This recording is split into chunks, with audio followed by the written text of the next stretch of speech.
When it comes down to this episode of Shield Hero, I have to say I was kind of caught off guard because who the hell just makes one whole episode focused on, yes, arriving to Quintenlo, but almost get every single situation fixed up within one episode? Well, not sort of. Maybe I'm over-construing it. Here's the dealio.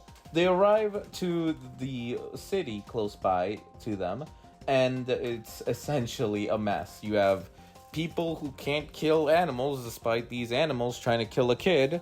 And then you have all of the crazy taxation they're getting. Like, this place is run down, and Sadina basically says that she didn't know it was this bad.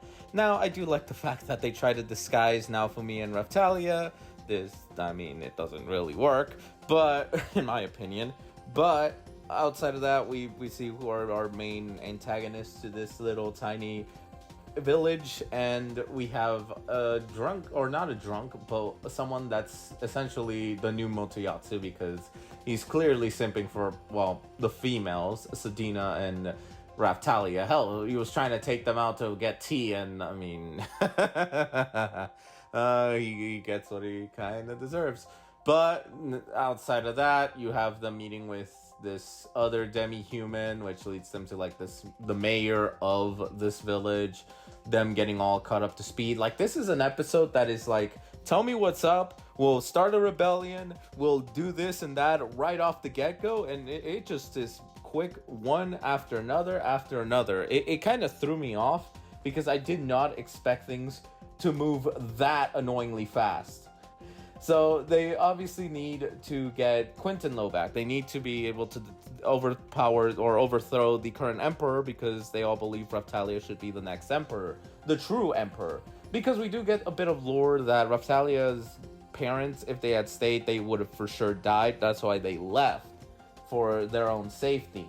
So with that basically in mind, it makes sense why Raphtalia is, well, where she is. I also like the idea of using Galleon, the dragon, to kill another, well, an animal, because, you know, they can't really do anything about animal killing an animal, and if they said, well, the owner's set to kill it, then they have the little orb given by the water dragon, which is essentially like a get-out-of-jail-free card.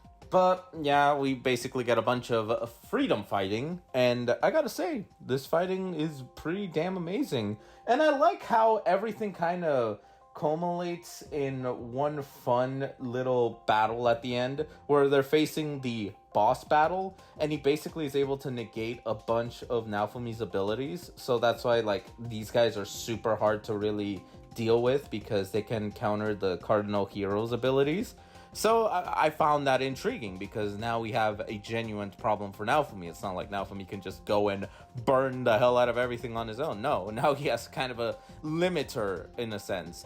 And funny enough, the guy who was simping over Raphtalia and Sadina was the one who essentially saved their asses and gave Naofumi a power-up. And this power-up essentially assisted in turning the tides to Naofumi and the crew's favor. They were able to, first of all, they're able to use the dragon to break the seal of the tower, essentially control it, which allowed all of the debuffs Naofumi got to go away, and then they clearly had the best opening to take down this boss battle. This boss, which he really was looking like a threat. Dude was like throwing hands with everyone and genuinely having this ridiculous power-up that can be a problem.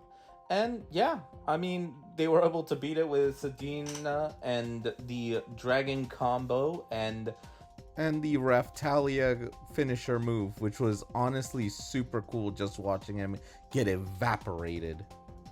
That's how that ends, and then you move back like into the more peaceful, with everyone having come back, like finally reunited. I do like that Sine, like in the beginning of the episode, she randomly appears as looking for Naofumi, and she's the one that hugs Naofumi first. Atla gets super jealous, and it's just super funny. And then we have the locksmith, our favorite character, Erard, come in and basically this spot his master. Like, this guy was the master. And I kind of forgot that they did mention that his master was a bit of a womanizer, per se, or really likes chasing after women.